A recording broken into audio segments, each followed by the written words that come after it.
social media is allowing the animals to have a voice like they've never had before. On Twitter alone, in the last 3 months, I've had over 40 million views of my tweets. Like, animal advocacy is winning. We have reason to feel joy. And so if we want to make a difference for animals, we need to remember that we can smile once in a while too. Hey everybody, it's Kate Galley here, and this is the Healthification podcast. Short, actionable solo shows and longer form chats where we cut through all the complicated, conflicting and confusing health advice and make living a healthy, plant-strong lifestyle simple and sustainable. My guest today is a social media expert in the animal rights community, first running the social media for vegan outreach and most recently for the Humane League. John Oberg believes we should look at everything we post on social media as an opportunity to either help or hurt animals. It's about winning hearts and minds, not arguments and debates. In December 2018, John quit his job to focus full-time on social media activism. I'm glad he did, as he shares the advice I really needed to hear.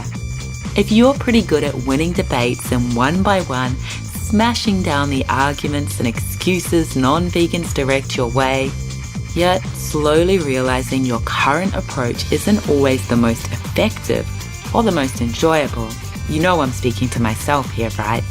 Then today's show is for you. My conversation with John focuses on creating change by meeting people where they are, rather than where we want them to be. Let's effectively harness the power of social media to make the world a kinder place for animals with John Oberg. John Oberg, welcome to the Healthification podcast. Hey, thanks for having me, Kate. I'm really excited to be here. Do you know, my absolute pleasure, John. I first discovered you when your name would pop up whenever I logged onto Twitter, and I don't log onto Twitter much, but whenever I was there, you were there at the top of my feed, and your information was relevant to me and also interesting to me. So I thought, who's this John dude? I'm going to have to check him out. And I learned you're a social media expert specializing in animal rights. So I am very excited for this conversation today. I know I'm going to learn a lot. I'm very honored that I was showing up in the top of your feed. That makes me feel good. It makes me feel like maybe I'm doing something right. The animals don't have a ton of individuals speaking up for them.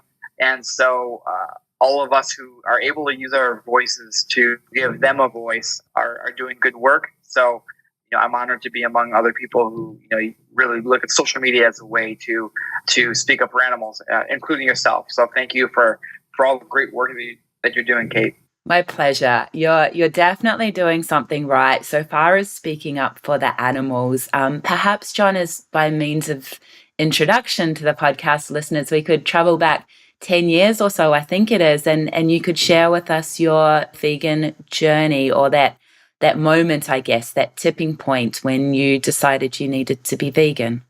Absolutely. So a lot of people tend to think that changes like going vegan happen in a light bulb moment, but the majority of people, what really happens is a series of smaller light bulb events that eventually lead to a big decision, like the decision to stop eating animals. So for me, it was a range of things that happened from when I was very young until being about 20 or 21 years old that led me to eventually becoming vegan. And the last of this, maybe 6 or 7, maybe 10 different things that led to this decision was when I was traveling in Helsinki, Finland, and I met a guy there selling reindeer meat. And I befriended this guy, and at the time I ate meat. And he ended up giving me a bunch of his leftovers, like 100 euros worth of leftover reindeer sausage and reindeer burgers and stuff. And we ended up becoming kind of friends and hanging out for a little bit. And he mentioned how he's into activism.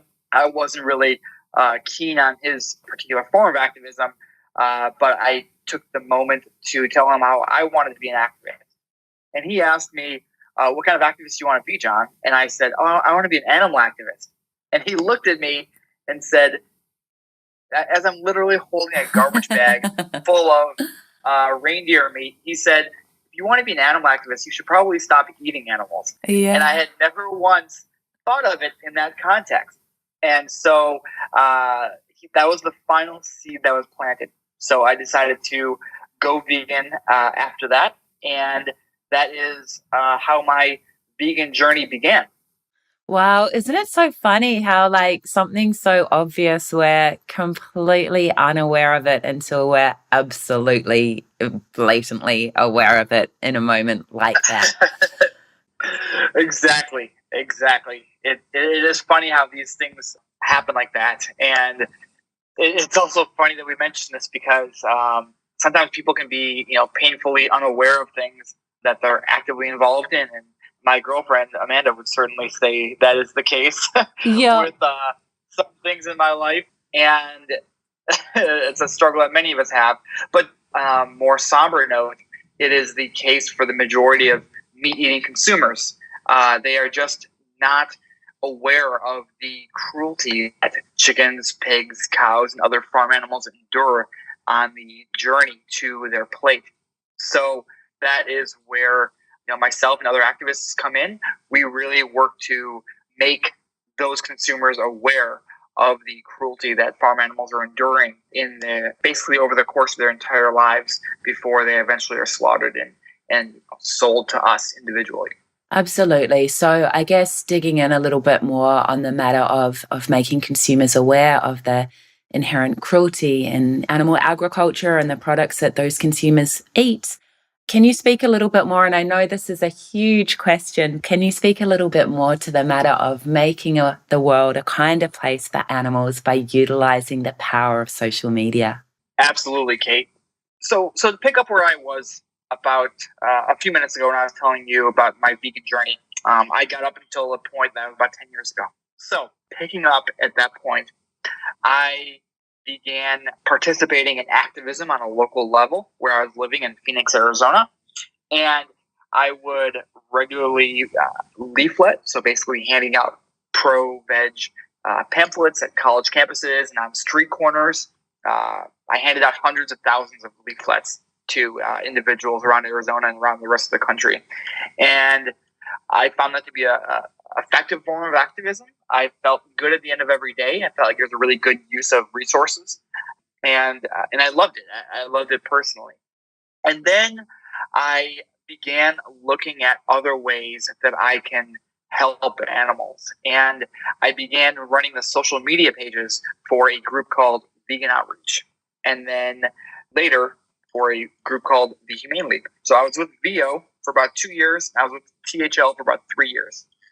And in that time, I took over the social media pages for these organizations, and I really used their social media pages as a platform to give farm animals a voice, to make people aware of the cruelty going on behind the closed doors of slaughterhouses and factory farms around the world.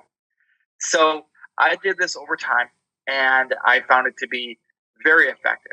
And the reason I brought up leafletting and other forms of grassroots activism earlier was because as I started doing social media activism, I realized that the amount of good that I could do in 1 year of leafletting or doing food giveaways, other kinds of grassroots person-to-person outreach, I could accomplish that same amount of good with just a single post on Facebook or Instagram or Twitter. Mm-hmm. And so I realized my efforts personally are best used in these other new forms of outreach through social media. And social media provides an opportunity that we've never had before in the history of humankind to reach millions of people all around the globe in an instant. We've never experienced that before or had that level of communication. And so if we can learn ways to really utilize this and use it to our advantage by implementing techniques and tactics that work on social media, we are able to amplify our voice and exponentially reach more individuals with the plight of what farm animals are enduring today. Absolutely. We have such a huge opportunity. However, I'd love maybe if you could speak a little bit more to the matter of perhaps the new vegan or the angry vegan or the vegan that just lets rip on social media with the type of content that might not necessarily go down so well with non-vegans, and what perhaps those of us like myself that have a tendency towards, that type of approach, what we can be doing to be more effective. Fantastic question, Kate. And I'm glad that you asked it because I love the passion that vegans have. What I don't, and of course, I'm vegan too, so I'm talking about the passion that I have as well. So the passion that we have as a community is so strong.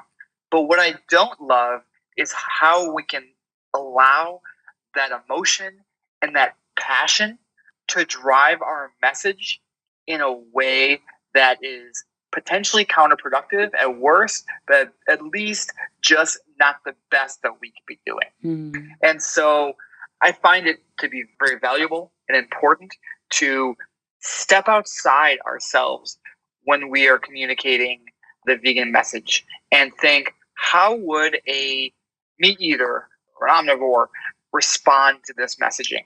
Because when we are projecting messages out to the general public, what matters the most?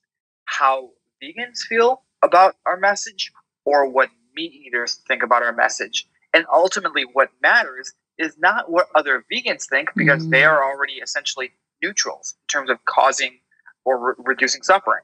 But we need to focus on reaching those who are still actively causing harm to animals with their regular food choices.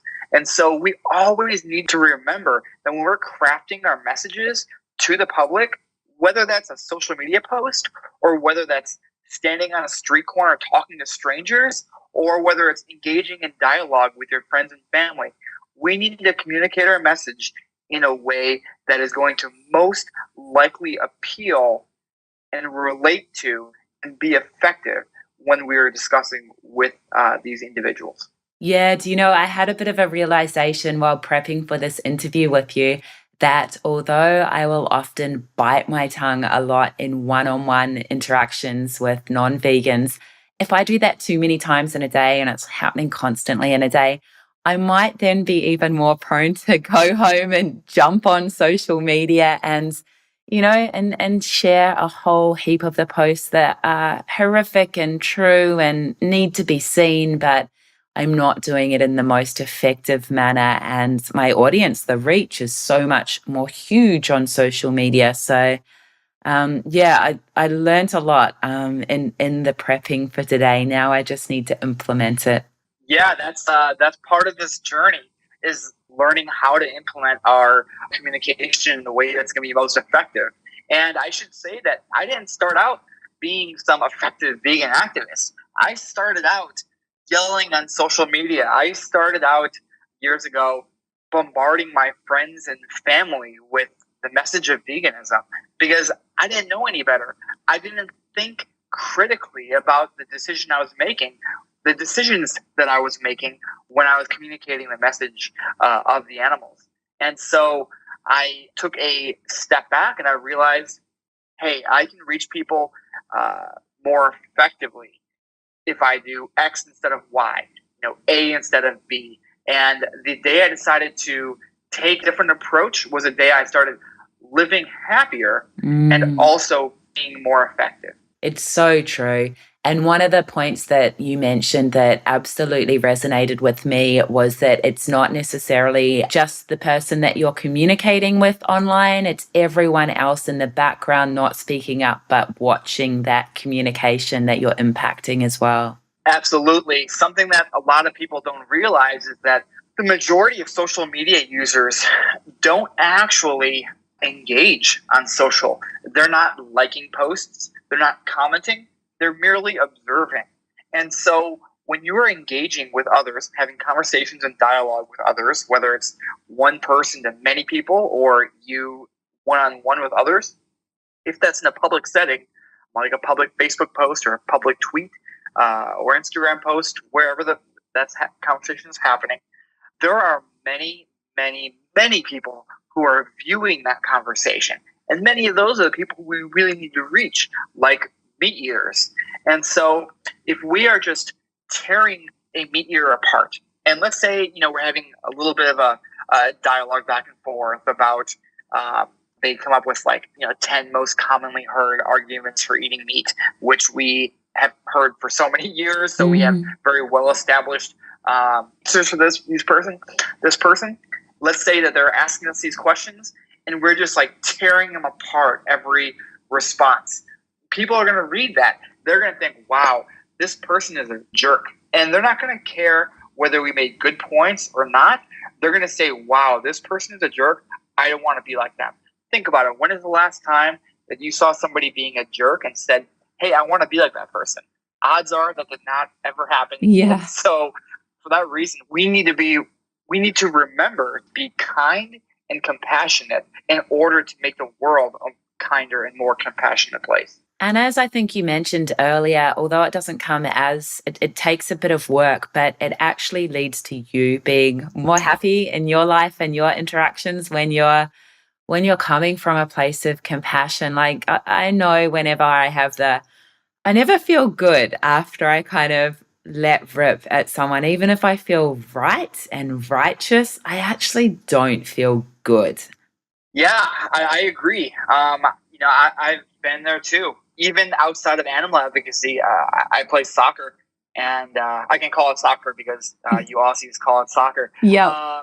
A country that calls it soccer, and so I play soccer, and I've had heated moments with other individuals where there's a little bit of maybe pushing or trash talking to each other, and immediately after I feel why did I do that? Why did I stoop to that level? I certainly didn't come any closer to making that person feel we're connected. I drove division, and that is not a good thing for animal advocacy, for friendships, for creating a better world. And so it is tough, but sometimes we do just have to bite our tongue. And that's another point that you mentioned, that the soccer, it's important for activists to have outside interests and just, not to be, for most of us, animal activism is a huge dominant part of our life, but we need to be conscious to share the other parts of our life on social media as well.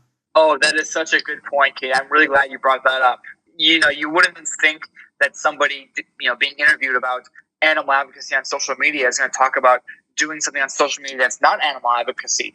But, because I think that part of a well-rounded social media strategy is actually part of having that is having outside interests. And the reason behind this, Kate, is that we often can become so narrowly focused on animal advocacy, specifically veganism and farm animal advocacy, that to the average person, we may come off as zealots or as obsessed or as, so I would say zealots or obsessed at worst. At best, we're just going to come off as people who are out of the mainstream. We are weird. We are strange. And we know that we're not strange. We know that we are some of the very few people in the world who are willing to use our limited social media real estate to just dedicate it entirely to helping animals and increasing veganism and to giving these farm animals a voice. But if we come off as people who are solely focused on that and don't care about anything else, we are going to be unrelatable to the average person. And let's not forget, even if we are caught up in vegan bubbles, the average person eats meat. The average person is literally putting dead animals into their mouths. That seems so weird to you and me, and I'm sure many of your listeners, but that is the world that we live in, and we need to relate to these people. Most of us were in these people's shoes, 1 year, 5 years, 10 years ago. And so we need to remember that we are not our audience. Our audience is our audience. And to best appeal to this audience, being relatable is a really big part of that. I guess it goes back to 101 and know your audience. To dig a little bit deeper though on maximizing engagement and reach on your posts while also growing your followers. I've heard you speak a little bit before, John, about posting frequency and the type of posts that we should be posting, because obviously we can still share the horrific truth.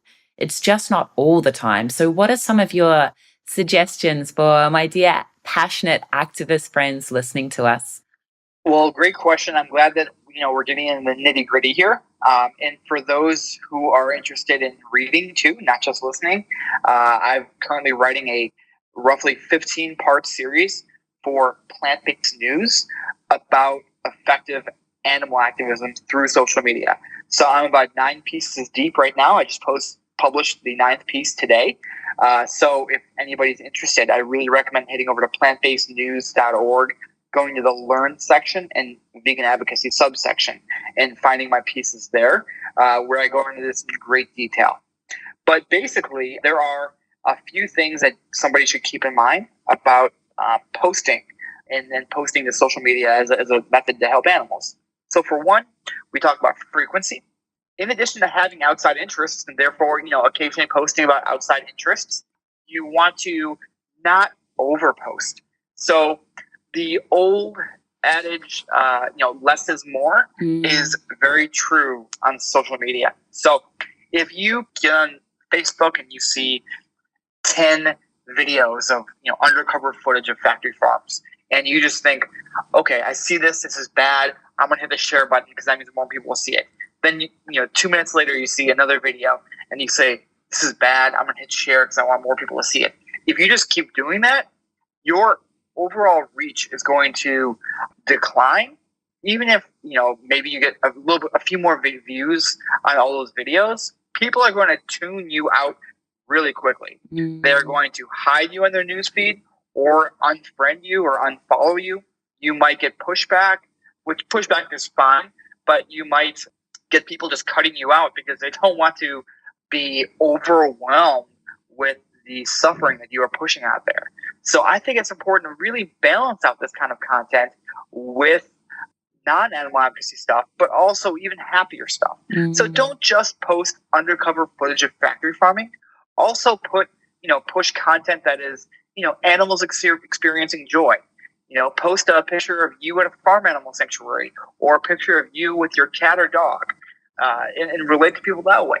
Talk about the exciting new vegan restaurant opening up in Sydney, or the fact that Burger King is serving the Impossible Burger now. There are so many things to post about that aren't just farm animal cruelty. So it's really important to not overdo it when it comes to frequency. Awesome. Because I know you've said as well, it's not don't be all doom and gloom. It's okay to share and good to share that, you have joy in your life and you laugh and you have a sense of humor. I feel like some of us can feel that it is such a huge mission, such a huge vision to create a vegan world that there's no time for the fun stuff. And that is so wrong. Oh, absolutely. The vegans who are just grumpy and sullen all the time are the vegans who are making the least amount of impact on the world. We need to remember that the world is a rough place for animals, and it is always going to be a rough place for animals. Even if animal agriculture ceased to exist, there are still animals out there who are going to be suffering, and it is sad, but it is also our duty to do try and reduce that suffering as much as we can. But given the fact that the world is never going to be perfect, you should take joy in knowing that the work that you're doing is still making an impact for animals, and take joy in that. And because of this, you can work on being a better activist and more relatable. And again, this goes back to the point where I was saying, who wants to look at somebody who is angry or grumpy or sullen or a jerk and say, hey, I want to be like that person? I've never been inspired by somebody who just seemed like they were absolutely miserable. I'm inspired by people who I can relate with, people who are happy and feel joy. And there's a lot of reason to feel joyful. We as a movement are making progress left and right all the time. there was a law in California passed in November that is probably the most far-reaching animal welfare bill in the history of the world that is going to make a massive difference for animals. That's Proposition 12. That's a big victory.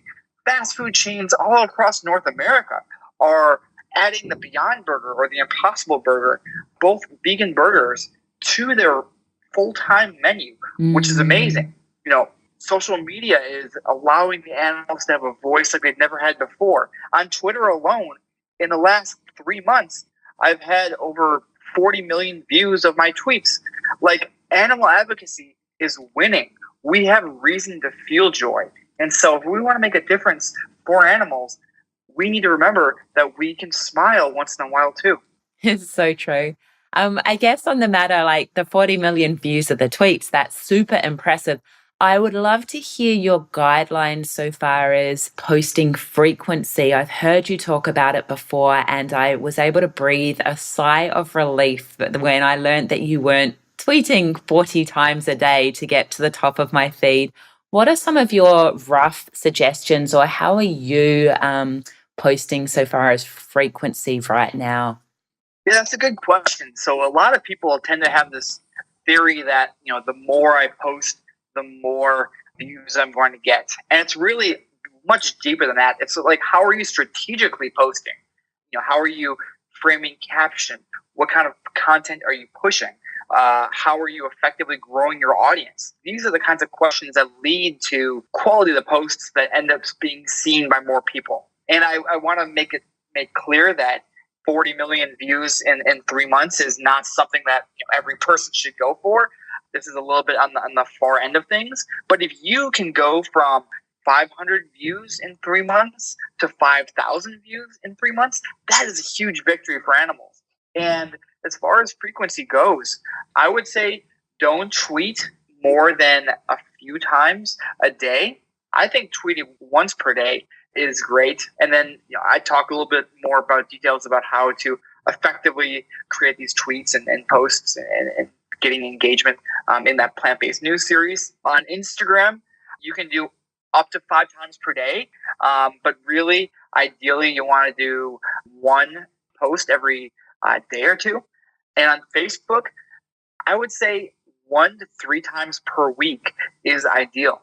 And so you do not need to throw massive amounts of posts out there to get people to view your posts.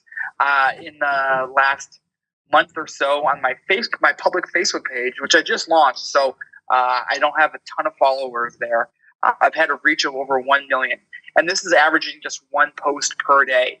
And then on my Twitter, I average about 1 post per day and have gotten that 40 million through that. So averaging maybe a reach of 1 million per post. And this is by design. This is by posting strategically and strategically choosing content, captions, etc., over just a sheer number of posts. Awesome. So to go back to the Instagram where you said 5 times a day, you're meaning the stories, aren't you? Well, I'm saying for regular wall posts, up to 5 times per day is the maximum. Yeah. I would say about 3 is the best you could shoot for.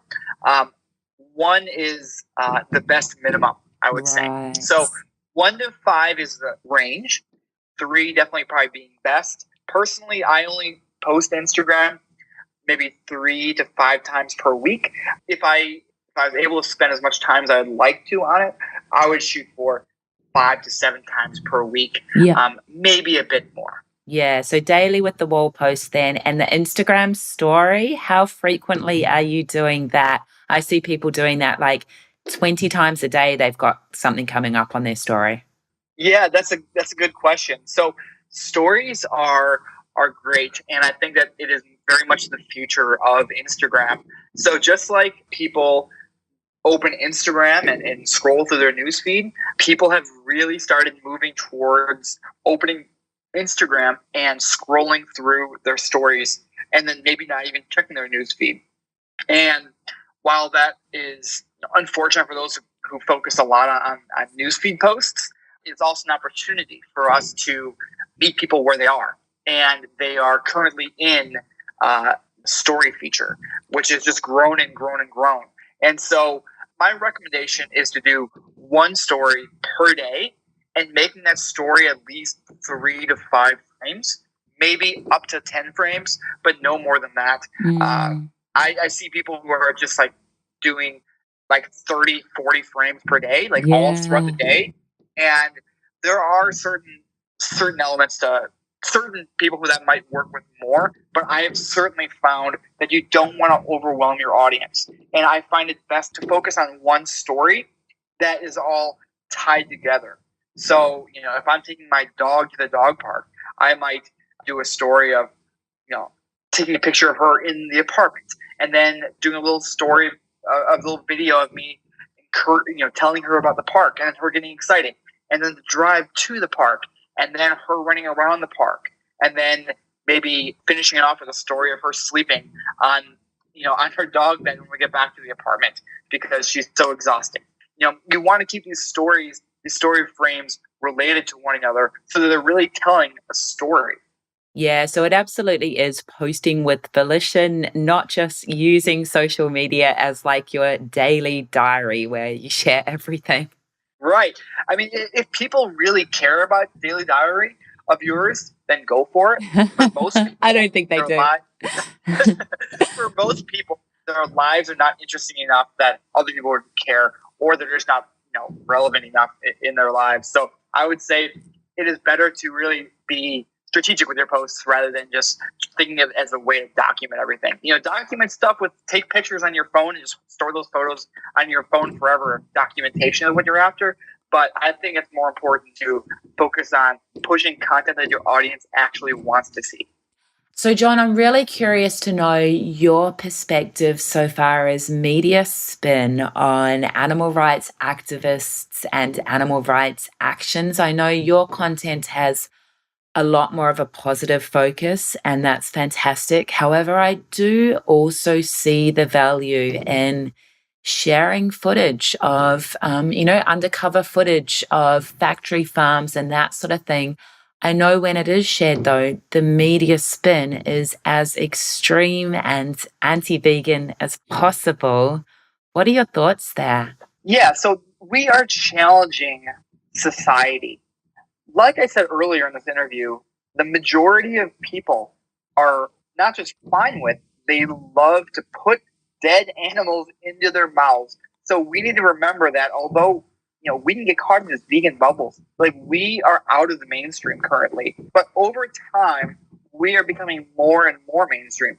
We are becoming less and less strange and out of touch as society moves more towards a full-time plant-based diet. And so over time, the media is going to take us more and more seriously. But we are still in the early days. And so we are still going to be sometimes portrayed in that negative light. And in some ways, I could say there's nothing we can do about it. But yes, there is something we can do about it. We can portray a positive message. Although it's not the sexiest tactic to employ a positive approach to veganism and plant-based eating and being friendly, it is an effective one. There are sexier tactics you can take place in that lead to media attention, but a lot of times that media attention is not going to be good, and we really want to put ourselves in the shoes of our audience. And how can we best portray ourselves as individuals who are taking these animals' issues seriously? And posting, doing undercover investigations is great.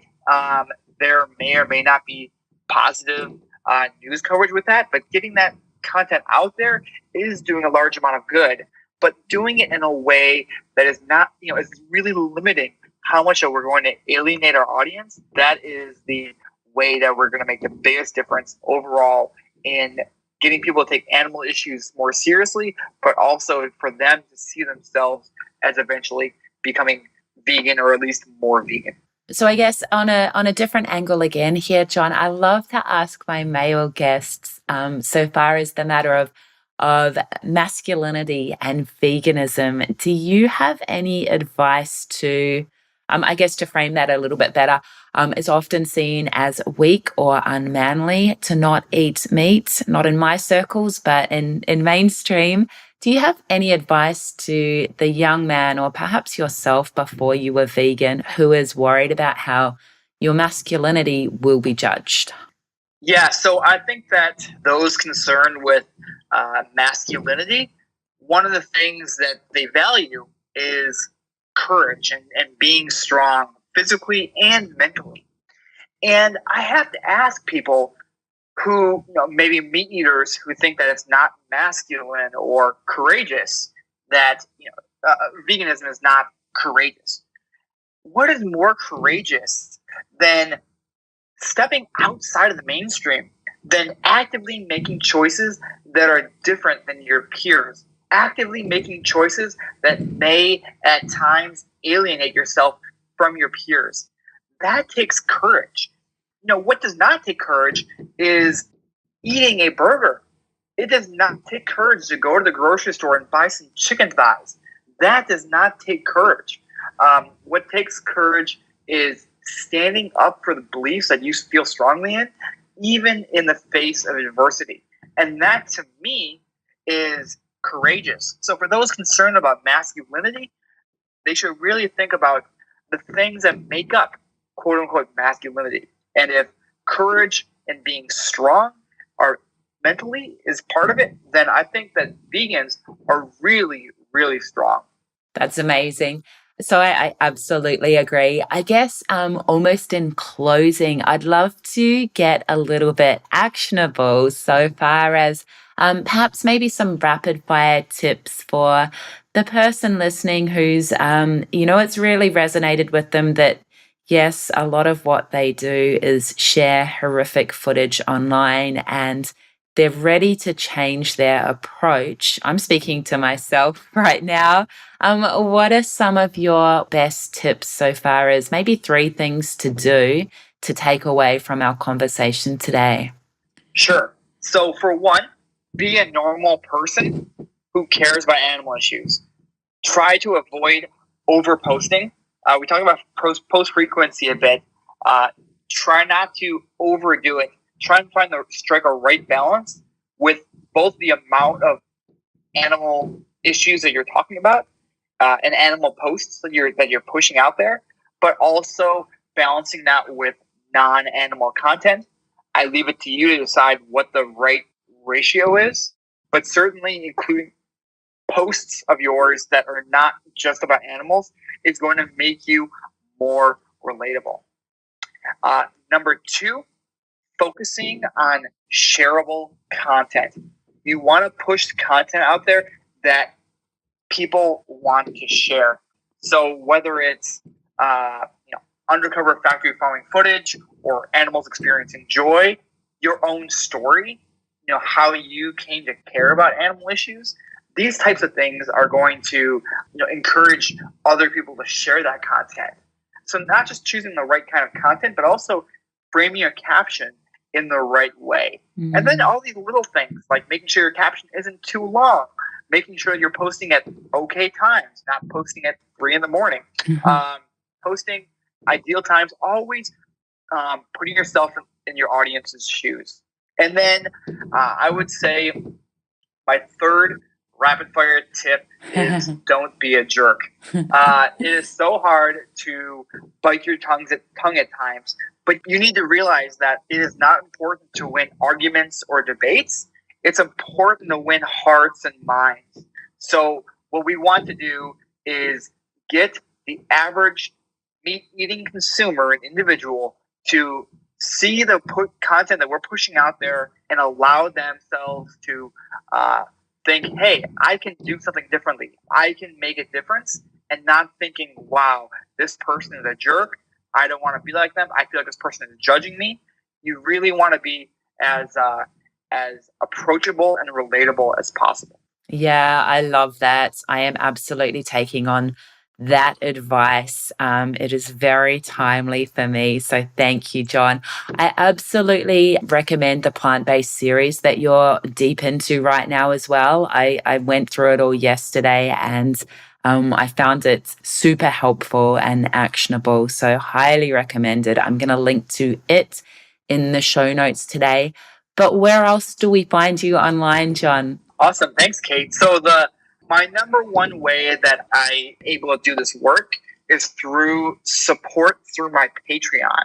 Yeah. So I have an account through a website called Patreon. It's patreon.com, which allows people to sign up to become patrons, and they can sign up for as low as $5 a month, which is like the price of a cup of coffee per month. And that money allows me to do this work so that I'm able to reach 40 million people in a month or in a few months. Without the support from individuals, I wouldn't be able to do this work. So this is how I'm funded. So if you want to go to patreon.com/John Oberg, that is the best way to support my work. But additionally, I do have a website, johnoberg.org, and then people can find me on Instagram and Twitter. My handle is John Oberg. It's JOHNOBERG. And then on Facebook, my public Facebook page is facebook.com/John Oberg Official. Awesome. I love it. So I'm going to link all of that up in the show notes today. Is there anything I should have asked and didn't ask that we could have covered today, John? No, I think you covered everything perfectly, and you really provided such a fantastic balance. I think that you did a fantastic job, and I really don't have anything to add. Awesome. Well, I am happy that you came to the top of my Twitter feed and I found out about all the amazing work that you do. I'm going to continue to follow your work and your advice online, and I recommend that our listeners do as well. So thank you so very much for your time today, John. I'm honored to be a part of your show, and thank you for all the work that you're doing, Kate. I'm back on my own and sharing a little bit of personal accountability here. I'm genuinely going to implement John's advice. If you follow me on social, expect to see even more positivity. My Facebook business page is generally where I share my most longer form, more actionable posts, stuff related to the most effective health mindset and the most delicious plant-based food. However, my personal Facebook page has for a while been the place where I let rip with sharing doom and gloom en masse in frustration at the overwhelming extent of animal exploitation globally. I'll link to my social pages, generally Strong Body Green Planet, in the show notes for today. You'll find those by cruising to strongbodygreenplanet.com and searching 595. I'll link to all John's online homes too. To recap, here are a few of my top takeaways from John. Don't get caught in the vegan bubble. Post with the non-vegan in mind. Consider what content the non-vegan might share. Your impact is not just impacting the person you're directly communicating with. Most people on social just lurk. However, they're there and they're listening. Be the person they want to listen to. Don't be a jerk. Don't be all doom and gloom. It's okay to laugh and feel joy. Show you have outside interests. This makes us relatable. Actually, those outside interests are, of course, to your benefit more than anything. I'm finding time to chill, recharge, and experience new things is the only way to ensure I'm in the fight long-term, efficiently and effectively to make the world a kinder place for animals. That's it for this week in Healthification. Huge thanks to you for sharing this week with me. You rock, and I appreciate your support. The Healthification podcast is proudly brought to you by my free, easy vegan plan. It took me 25 years to transition from a meat eater to a happy, healthy vegan. You can do it in just 3 days with my simplified, easy vegan plan. Get the fit, strong, healthy, plant-based body you deserve while avoiding all the mistakes I made along the way. To learn more, check out strongbodygreenplanet.com.